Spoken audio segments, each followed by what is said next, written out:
I never imagined betrayal would find its way into my home. Not after everything Clara and I had built together. But in the end, trust isn't something you can see breaking. It happens in silence, in the moments you ignore, in the gut feelings you push away. It started with something simple. I was searching for a sweater in the closet, the one she always teased me about, my old man sweater. It was shoved toward the back, hidden beneath stacks of neatly folded clothes. As I reached for it, my hand brushed against a small, velvet box. My heart skipped. It was the kind of box that held expensive things, things meant to make someone feel special. At first, I felt a rush of warmth. Was she planning a surprise for me? An anniversary gift? Maybe? My birthday had passed, but perhaps she had gotten me something and forgotten to give it. That thought made me smile, made me feel foolish for ever doubting her. And then I saw the note. A small, delicate card, slipped beneath the box, written in her elegant handwriting. For you, my beloved. Something in my chest tightened. The words were simple, affectionate, but they weren't words she had used for me in years. My fingers trembled as I opened the box. Inside was a sleek, expensive watch. Not my style, not even close. I had never worn a watch in my life. My pulse pounded. I wanted to believe there was some explanation, that the gift was meant for someone else, maybe a relative, maybe a friend. But the truth had already sunk its claws into me. This wasn't just a gift. This was intimacy. This was affection. This was something she had hidden from me. I sat there in the closet for what felt like hours, the note and watch resting in my palm. My mind racing through the past few months. The late nights. The unexplained absences. The guarded phone. The way she had started paying extra attention to her appearance. I swallowed hard, my mouth dry. I needed to know. I needed proof. I carefully placed the box back exactly where I found it, making sure nothing looked disturbed. Then I stood up, my breathing slow, controlled. Clara was downstairs, humming to herself, oblivious to the storm she had just unleashed inside me. I wasn't going to confront her. Not yet. I was going to find out who my wife truly loved. And when I did, I would make sure she paid for her betrayal. I walked down the stairs slowly, carefully masking the storm inside me. Clara was in the kitchen, pouring herself a glass of wine, completely unaware that her secret was no longer safe. "Hey, you're finally coming out of hibernation," she teased, flashing me that familiar smile, the same one that used to make my heart race. Now, it felt like a mask. "Yeah, just looking for my sweater." My voice was steady, practiced. I had spent years believing her lies. Now it was her turn to believe mine. I watched her carefully as she moved around the kitchen, completely at ease. She looked radiant, effortlessly beautiful in her soft sweater and leggings, her hair falling over one shoulder in waves. The kind of effortless beauty that had always drawn me to her. The kind I had been proud to call mine. Except she wasn't mine. Was she? Not anymore. I leaned against the counter, arms crossed, watching as she took a slow sip of wine. "Long day?" I asked casually. She nodded. "Exhausting. Meetings all morning." Then Monica roped me into some last-minute shopping. Lies. Monica was her shield, the excuse she always used when she needed an alibi. I almost laughed at how easily the lie came to her lips. I played my part perfectly. "Shopping, huh? You get anything nice?" She hesitated for a fraction of a second. A barely noticeable flicker of discomfort crossed her face, but then it was gone, replaced with that effortless charm. "Just some little things. Nothing exciting. Little things. Like an expensive watch and a love note." I nodded, pretending to accept her words. "We should go out this weekend," I said, shifting the conversation. "Dinner, maybe? Just us." She smiled, but there was hesitation in her eyes. "That sounds nice. Let me check my schedule." There it was. The first crack in her performance. I let it go. For now. That night, as Clara slept soundly beside me, I lay awake, staring at the ceiling. My mind was a battlefield, torn between fury and cold, calculated purpose. Confronting her now would be too easy. Too predictable. No, I wanted more than just an argument. I wanted the truth. I wanted proof. I got out of bed quietly, slipping into the hallway and making my way downstairs. Her purse was on the entryway table, right where she always left it. I had never gone through her things before. But then again, I had never thought I would need to. I reached inside, fingers brushing past her wallet, keys, loose receipts. Then I found her phone. Locked, of course. But Clara was a creature of habit. I entered her usual passcode, and the screen unlocked instantly. My heart pounded as I scrolled through her messages. And then I found them. A string of texts, hidden under a contact name that meant nothing to me, D. I opened the chat, my breath slow and steady, even as my insides burned. D, I can't stop thinking about you. Tonight was incredible. Clara, I feel the same way. I wish I could see you again sooner. D, soon, my love. Just a little longer. Clara, I have something special for you. I can't wait to give it to you. I tightened my grip on the phone. So it was for him. The watch. The note. I clenched my jaw, forcing myself to stay calm. There was still more to uncover. I scrolled further. The messages stretched back for months. Soft words. Inside jokes. Plans. Hotels. And then, one message stood out among the rest. A date. A time. A meeting set for tomorrow night. My heart slowed. I had everything I needed. Now, it was my turn to play the game. Sleep didn't come that night. I lay in bed, staring at the ceiling, feeling every second drag by like an eternity. Clara slept beside me, her breathing soft, peaceful, so blissfully unaware of the storm brewing just inches away. I turned my head slightly, watching her. How many times had I done this? How many nights had I looked at her, feeling nothing but love, nothing but gratitude that she had chosen me? Now, all I felt was rage. Cold, quiet, controlled rage. I had everything I needed. The messages, the dates, the undeniable proof that my wife was in love with another man. And yet, I didn't wake her. I didn't shake her until she admitted the truth. No, that would be too easy. Too kind. I wanted something else. I wanted to see it. I wanted to watch her lie to me with my own eyes, to see her betrayal play out in real time. I wanted her to dig her own grave. And tomorrow night, she would. Morning came, and I played my role perfectly. Morning, babe, I murmured, brushing a hand against Clara's back as she stretched beside me. She smiled sleepily, her hair tousled, her lips curving into a soft, familiar shape. Morning. I kissed her forehead. You sleep okay? Mum. You? Like a rock. The lie slid off my tongue effortlessly. She rolled onto her side, propping herself up on one elbow. Hey, I meant to tell you. I might be home late tonight. Monica wants to get dinner after work, so I'll probably just grab something with her. There it was.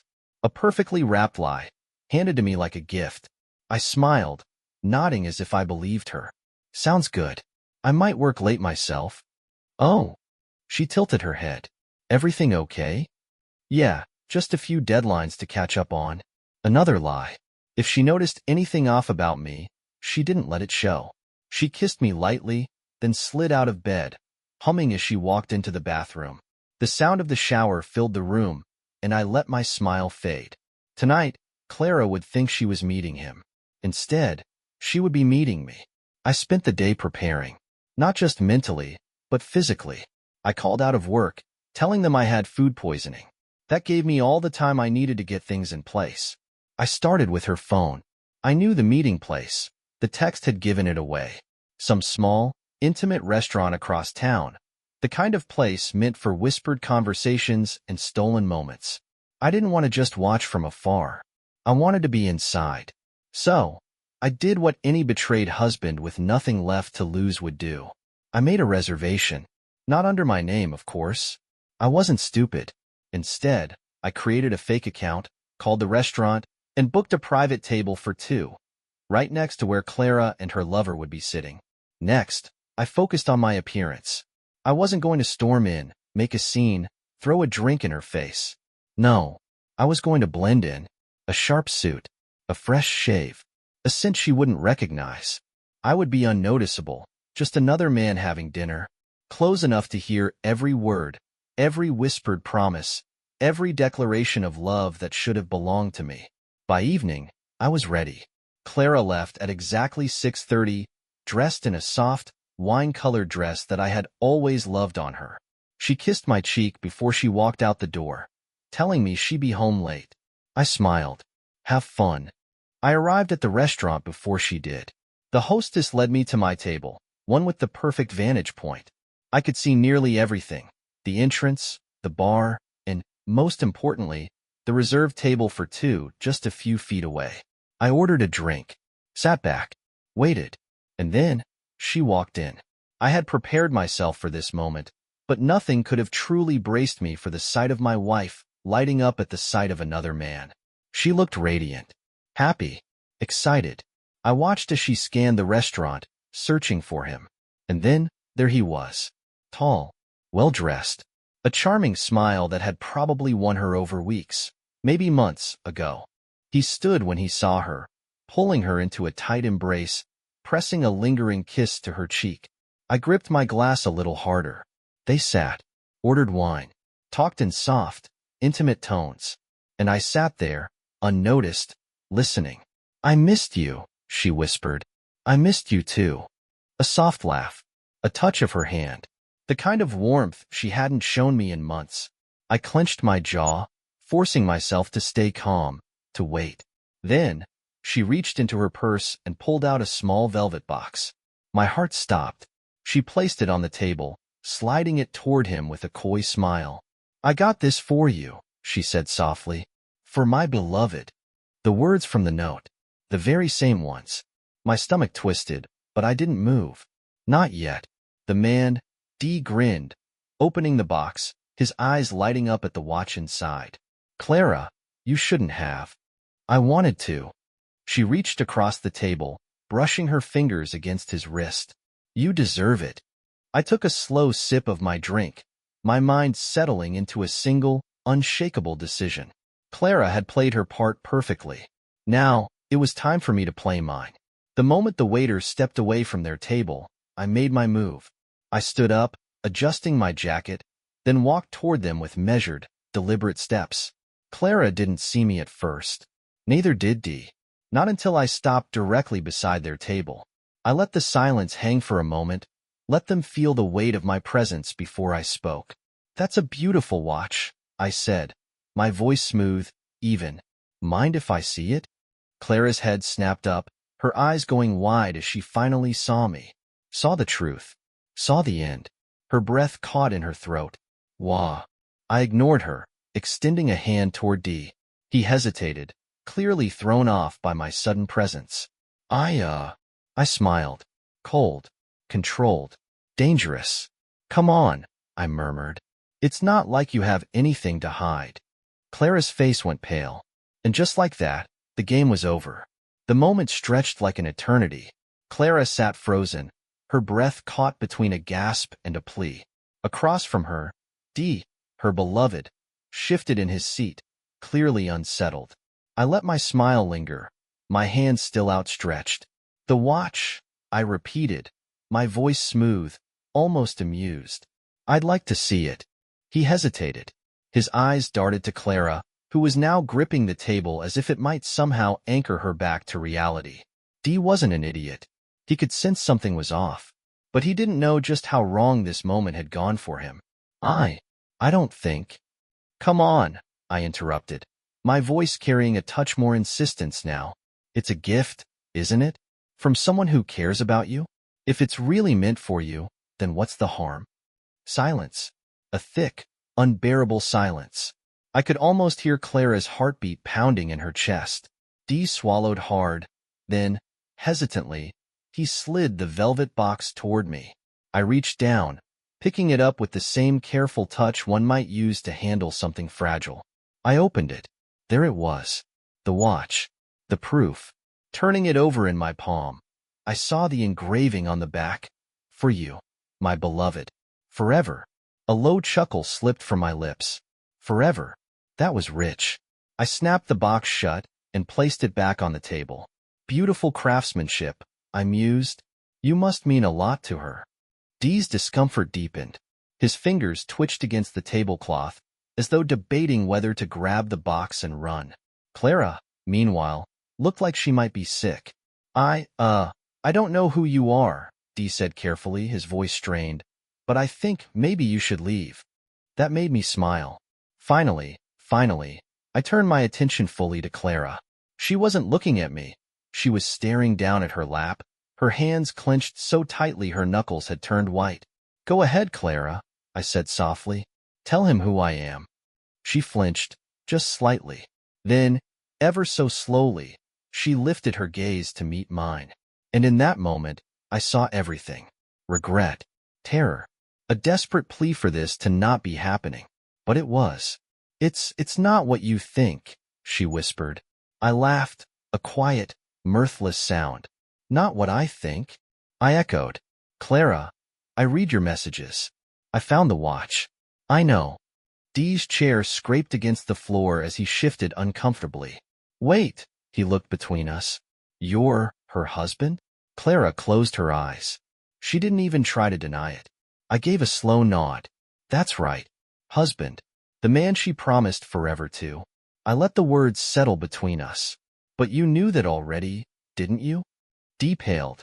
I mean, you did know she was married, right? I tilted my head, my voice still sickeningly calm. You weren't under the impression she was some poor, lonely woman looking for love? Dee looked at Clara now, his expression shifting from shock to something else. Something ugly. She told me, he trailed off, and I watched as realization dawned on him. You said things weren't working, that you were leaving him. I let out a sharp breath. There it is. Clara had spun him a beautiful lie, that we were already broken, that she was just waiting for the right moment to leave. I turned back to her, my eyes hard. Is that true, Clara? Were you planning on leaving me? She finally looked at me then, her lips parting, but no sound came out. I waited. Nothing. The coward couldn't even give me an answer. Dee let out a bitter, humorless chuckle. Unbelievable. He scrubbed a hand over his face, shaking his head. Jesus, I really bought into this, didn't I?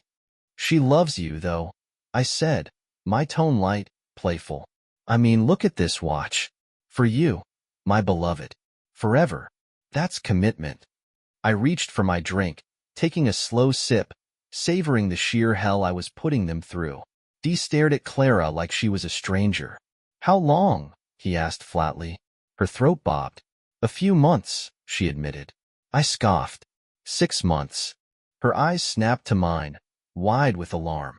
Oh, did you think I didn't know the full story, Clara? I set my drink down with deliberate care. That's right. 6 months. I read everything. My gaze flickered to Dee. She lied to both of us. Isn't that fun? Dee exhaled sharply, shoving his chair back. I need to get out of here. Yeah, I said coolly. You do that. He shot Clara one last, disgusted look before turning on his heel and walking out, leaving her alone with me. Clara sat there, staring at the tablecloth, tears pooling in her eyes.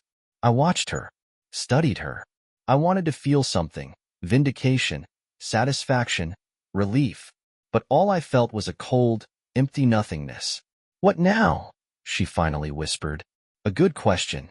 I leaned back in my chair, crossing my arms. That depends. She swallowed. On what?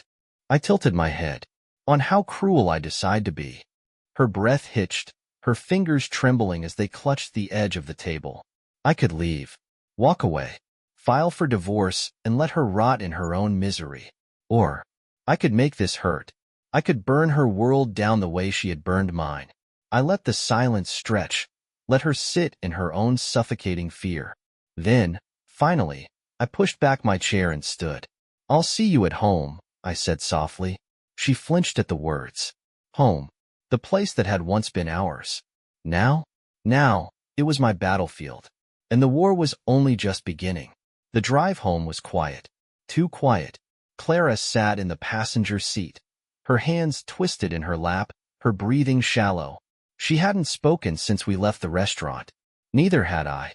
There was nothing left to say. I kept my hands steady on the wheel, my expression unreadable. Inside, though? Inside, I was a storm. I had dreamed about this moment, about finding out the truth, about seeing the fear in her eyes when she realized I knew. But now that it had happened, I wasn't sure what I wanted anymore. I could forgive. I could leave. Or I could destroy. I glanced at Clara out of the corner of my eye. She looked so small, so fragile, like a child waiting to be scolded. Good. She deserved to feel this way. She deserved to sit in this fear, wondering what I would do next.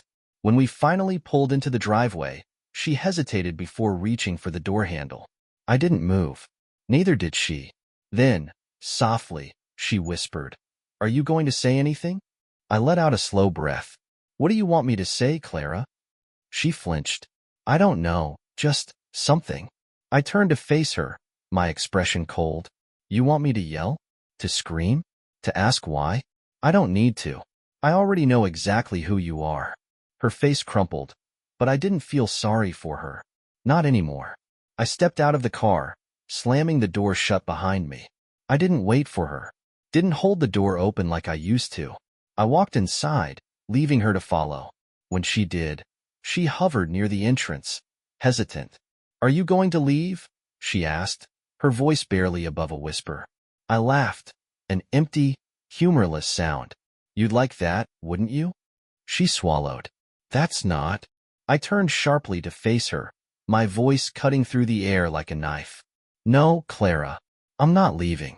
You don't get to ruin our marriage and then have the easy way out. You don't get to walk away from this without consequences." Tears welled in her eyes.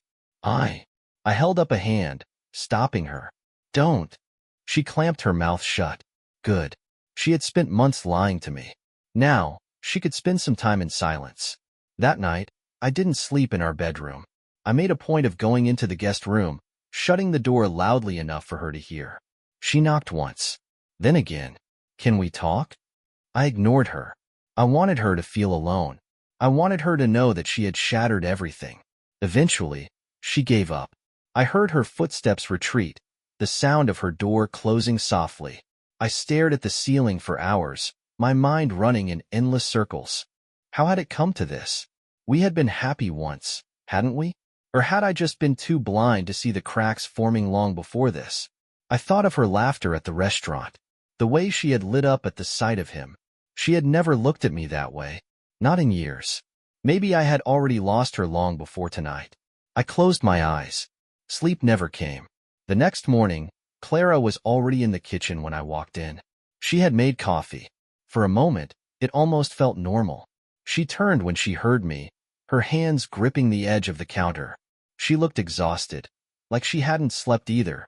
I didn't care. "Good morning," she tried, her voice cautious. I ignored her, walking to the cabinet and pulling out a mug. She swallowed. I turned, my stare pinning her in place. "Clara, we are not going to do this." Her throat bobbed. "Do what?" "Pretend." I poured my coffee, my movements slow, deliberate. "You don't get to play the good wife now. That part is over." She paled. I read your messages." I took a sip of my coffee, savoring the bitter taste. 6 months, Clara. 6 months. And you lied to me every single day." Her face crumpled. Did you love him?" I asked, my voice calm. She froze. That was all the answer I needed.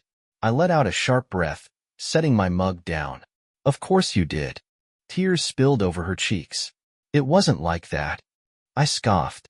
"Wasn't it? Tell me, Clara, was that the first watch you bought him, or just the most expensive one?" She let out a choked sob. "Good." I stepped closer, my voice soft, deadly. "Do you know what the worst part is?" She looked up at me, her lip trembling. I smiled. "I still haven't decided what I'm going to do to you." Her breath caught. I picked up my coffee and walked away. For the next few days, I made her life a living hell. I didn't yell. I didn't break things. I didn't storm out in anger. No, my revenge was slow, quiet. I ignored her completely. When she spoke, I walked away. When she sat next to me, I stood up. When she cried, I watched. Every moment of discomfort, every tear, every second she spent wondering when I would snap. It was all mine to enjoy. And she suffered. I could see it in her posture, the way she flinched whenever I entered the room, the way she jumped at every sudden movement, wondering if this would be the moment I finally lost control. But I never did. I just waited. Because I wasn't done yet. Not by a long shot. On the 5th day, she finally cracked. "I can't take this anymore," she whispered. I looked up from my laptop. "Take what?" Her hands trembled. "This. You. The silence. The waiting. Please, just say something. Yell at me. Scream. Hit something. Do anything but this." I set my laptop aside, standing slowly. Clara stiffened as I stepped toward her, her breath catching in her throat. I leaned in close, my lips brushing against her ear as I whispered, "You don't get to decide how this ends, Clara. That's my choice now." A shudder ran through her. I stepped back, watching as she wrapped her arms around herself, tears spilling down her cheeks. She had broken me. Now, it was my turn to break her. And I was just getting started. Clara had been unraveling for days. I could see it in the way she flinched when I walked by, the way her hands trembled when she thought I wasn't looking. But this wasn't nearly enough. Not yet. She had spent months living a secret life, basking in stolen moments with another man while I lived in ignorance. She had chosen to betray me. And now, she would experience exactly what that choice cost her. I had spent the past 5 days in silence, letting her sit in her own guilt, letting the weight of my presence alone crush her. But now it was time to start taking things away. That morning, Clara came downstairs to find me sitting at the kitchen table, sipping coffee as I scrolled through my laptop. "Good morning," she tried hesitantly. For the first time in days, I responded. "Morning." She blinked, clearly caught off guard. Sit," I interrupted, gesturing to the chair across from me. She hesitated before obeying. What's going on?" I took a slow sip of my coffee, savoring the tension in the air. Then, calmly, I slid a stack of papers across the table toward her. Clara picked them up with shaking hands. Her eyes darted over the words, and I saw the exact moment she realized what they were. Divorce papers. Her breath hitched. "You filed them this morning," I said, my voice casual, as if I were discussing the weather. She looked up at me, panic flickering behind her tear-filled eyes. "No, wait. You wanted him, right?" I tilted my head. "You wanted to leave? Well, now you get your wish." Her lips parted, but no words came out. I stood, buttoning my suit jacket. "I'll be moving out today. I already have a place lined up." Clara surged to her feet. "No. We can talk about this. We can." I turned on my heel and walked away, leaving her standing there, shattered. And I didn't look back. Leaving the house wasn't a retreat. It was an offensive move. I had no intention of letting Clara move on easily. She had spent 6 months sneaking behind my back, believing she had the upper hand. Now, it was my turn. I cut off all communication, ignored her texts, let her calls go to voicemail. Every time she tried to reach me, she got nothing but silence. And I knew it was killing her. Clara had been so sure that I would fight for her, that I would beg, that I would cry and scream and demand answers. Instead, I had erased myself from her life. She wasn't the one walking away. I was. And that was something she couldn't handle. The messages started out frantic. "Clara, please, let's talk. We can fix this. I love you." Then, desperate. "Clara, you can't just walk away like this. Please. You don't understand. I was stupid. I made a mistake, but I never wanted to lose you." Then, angry. "Clara, fine. If this is what you want, then go. Be a coward. I was right about you all along." I chuckled at that one. "Oh, Clara, you have no idea who you're dealing with." The next phase of my revenge required patience. Clara thought she was suffering now. This was only the beginning. I spent the next week laying the groundwork, quietly canceling our joint credit cards, transferring my funds into separate accounts, ensuring that when the time came, she would be left with nothing. Her life was built on the comfort I provided. She was about to experience what it felt like to lose that. It was a Friday night when Clara finally snapped. I was at a bar with friends when my phone lit up with a notification from the security cameras I had never turned off. Clara was home, With him. I smirked. Of course. She was desperate, grasping for anything to fill the void I had left behind. And like the pathetic man he was, Dee had come running, eager to play the savior. How predictable. I left my drink untouched and walked out of the bar, sliding into my car. It was time to end this. When I arrived at the house, I didn't knock. I still had a key. I stepped inside, greeted by the sound of Dee's voice in the living room. He's gone, Clara. He left you. You don't owe him anything anymore. Oh, this was too easy. I rounded the corner, watching as Clara flinched at the sight of me. Dee turned, his eyes narrowing. What the hell are you doing here? I smiled. I could ask you the same thing. Clara's breath was shaky. I didn't. I ignored her, my focus on Dee. Tell me, I mused. Did she tell you the divorce wasn't finalized yet? He stiffened. What? I chuckled. Yeah, legally, she's still my wife. My gaze flickered to Clara, my smile sharpening, which means she just committed adultery. Her face drained of color. I pulled out my phone, tilting the screen toward them. The security footage was recording everything. Clara's eyes went wide with horror. No, you. I tucked my phone back into my pocket, my voice calm. I'll be filing for divorce on grounds of infidelity. Which means you get nothing, Clara. No house. No alimony. Nothing. Dee's expression darkened. You're sick. I smirked.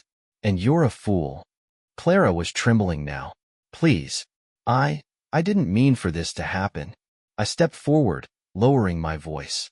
But it did, Clara. And now, you'll have to live with it. I turned, walking toward the door. Before I left, I glanced over my shoulder, my final words sealing her fate. Enjoy your life, Clara.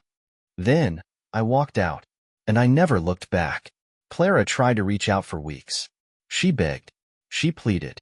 She apologized over and over, but it was too late. I moved on. I thrived. And she lost everything. The divorce went through. The house was sold. She had nothing left but her own regret. And the best part? Dee left her. She had sacrificed our marriage for a fantasy, only to end up alone. The last message I ever received from her was simple. Clara, I made a mistake. I never responded. She made her choice. And I made sure she paid for it.